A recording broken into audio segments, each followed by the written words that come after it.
¿Sabes por qué los Sagitario son personas tan independientes, aventureras y sinceras? Pues sí o sí, y te lo voy a contar ahora mismo.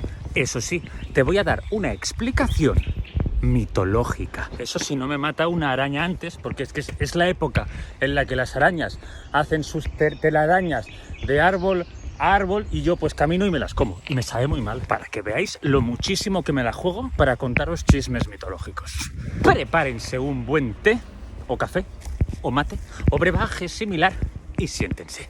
¿Qué se viene chismecito mitológico de Sagitario? Filira era una ninfa del mar, hija de Océano, es decir, era una oceánide. Se dice que es de las primeras oceánides que existieron, o sea, de las OGs. Y bueno, pues Filira, como todas las ninfas, estaban la mar de tranquilas, la mar de felices, haciendo sus cosas del chill, hasta que le vino, en este caso a ella, Cronos, el padre de Zeus. Cronos estaba liado con Rea, su hermana, la titánide Rea, y ya había empezado a tener descendencia que él ya había empezado también a comerse. O sea, sí.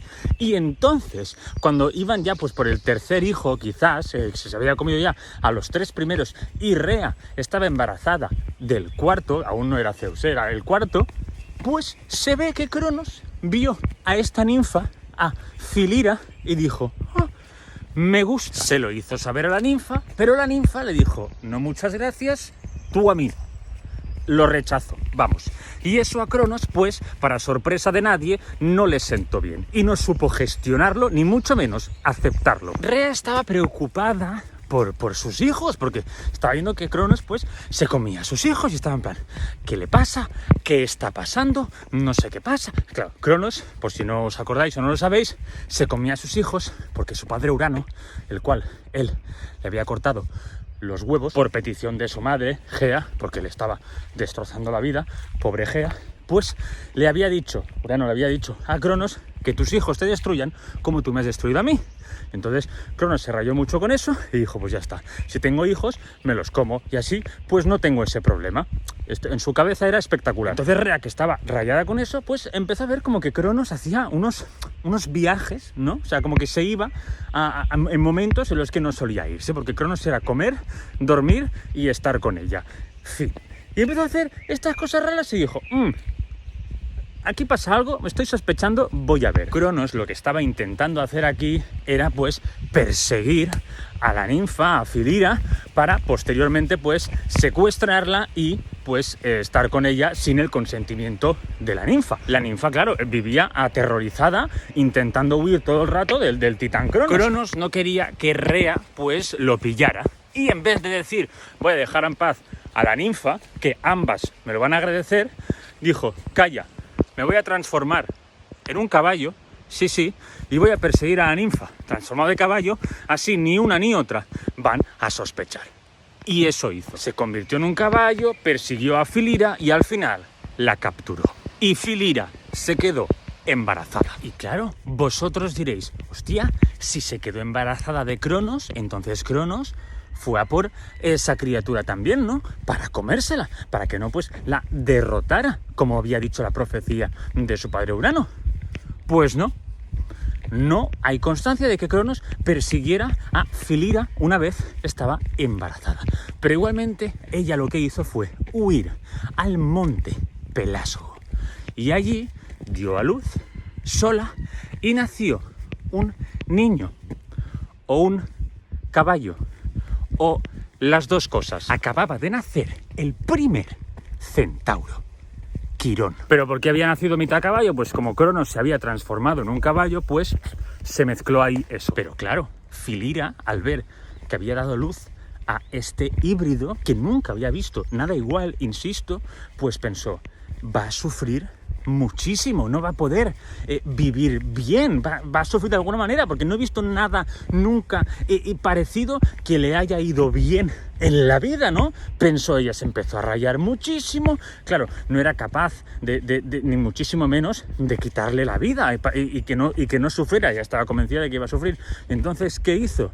Pues pedirle a su padre, Océano, que por favor la transformara en una planta, en un árbol, para que así ella pues dejara de sufrir, porque se sentía fatal, había sufrido muchísimo con lo de Cronos y ahora esto, bueno. Y entonces su padre Océano le dijo, no, pero ¿qué te pasa? Explícame, yo te escucho. No, olvidaos, esta figura paterna en la mitología griega, nunca. La respuesta de su padre Océano fue, le dio me gusta al mensaje y ya está.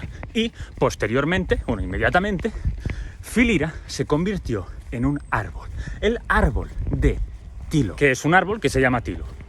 Ya está. Y entonces bebé Quirón se quedó solo en el monte Pelasgo. Pero, ¿qué pasó con él? Pues bien, a ver, cuidado aquí. Se ve que el dios Apolo adoptó a Quirón. Pero ustedes me dirán, pero un momento, vamos a ver.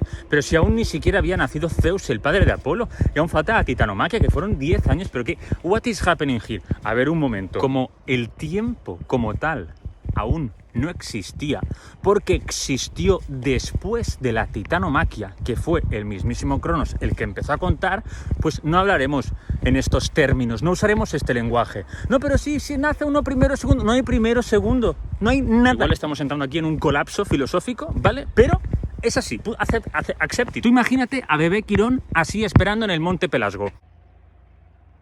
Se acaba la titanomaquia, Cronos se convierte en el tiempo, ahora sí se empieza a contar y entonces ya Zeus empieza ya a tener centenares de miles de hijos. Nacen Apolo y Artemisa y Apolo un día, mientras paseaba por el mundo, se encuentra al centauro Quirón allí en lo alto del monte Pelasgo, sentadito, mirando al horizonte. Apolo se queda flipando, se lo queda mirando en plan, ¿quién tú eres?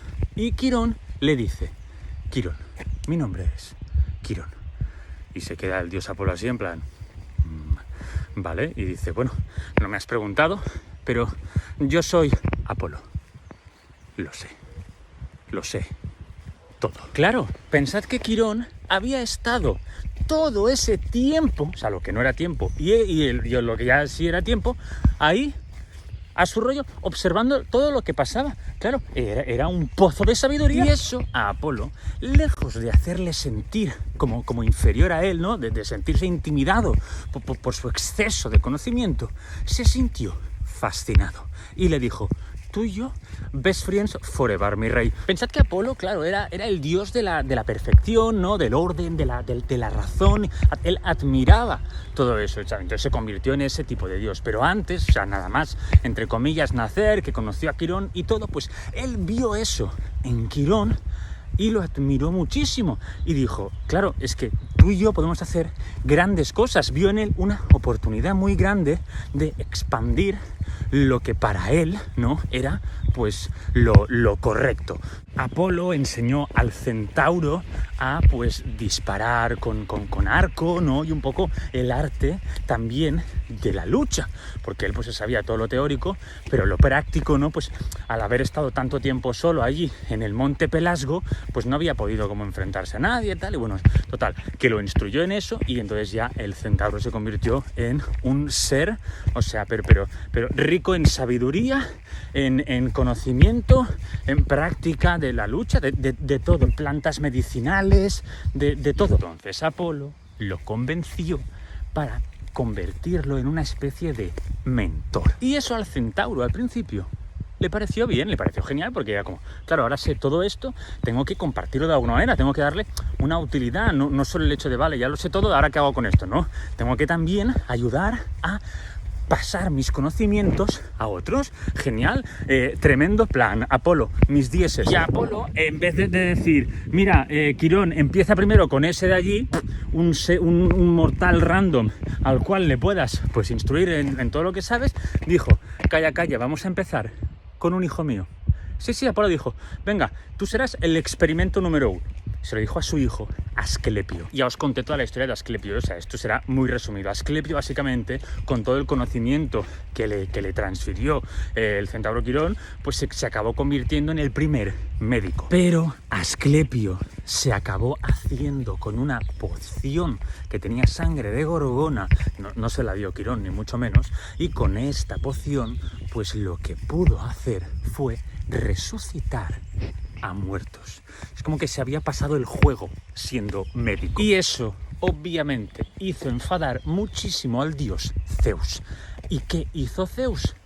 Matarlo. Lo fulminó. Y Apolo se cagó en todo. No culpó a Quirón, pero sí que maldijo el momento en el que pensó que era buena idea que su hijo Asclepio fuera pues instruido por él y adquiriera pues tantísimo conocimiento, porque cuando adquirías tantísimo conocimiento al final pues te pensabas que sabías más que los dioses o que podías jugar a ser ellos. Apolo se enfadó tanto que fue y mató a pues los cíclopes que le habían hecho pues los truenos a Zeus durante la titanomaquia, y también el tridente a Poseidón y el casco de invisibilidad a Hades. Entonces Zeus castigó a Apolo. Y Quirón mientras tanto estaba así en plan, bueno, pues yo sigo lo mío, ¿eh? Sí, ok, yo sigo. Después de Asclepio pues instruyó a muchos más que después fueron considerados héroes, a Jasón entre ellos, al mismísimo Aquiles, que eso os lo contaré cuando os hable de Aquiles, y poco a poco fue perdiendo las ganas. ¿Por qué?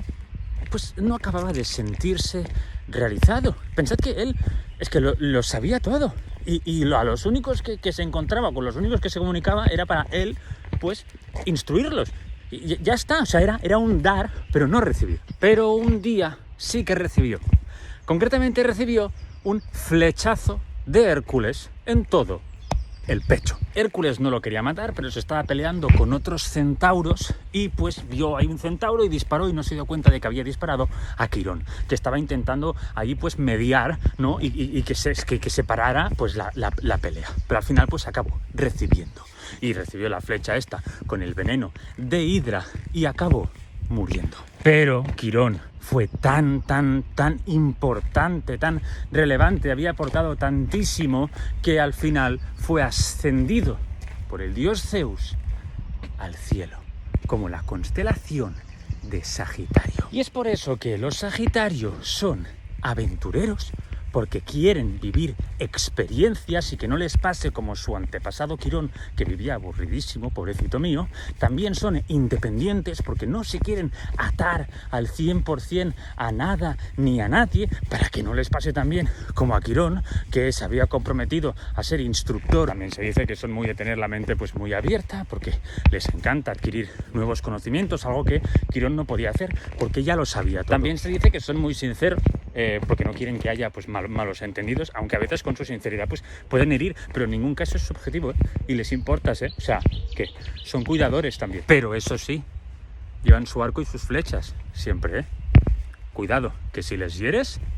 Y hasta aquí mi versión de la relación que hay entre toda la historia del centauro Quirón de la mitología griega con el horóscopo de Sagitario y su constelación. Espero que os haya gustado, gracias por ver mis chismes mitológicos y gracias por el apoyo, siempre. Cuídense y que tengan un buen día.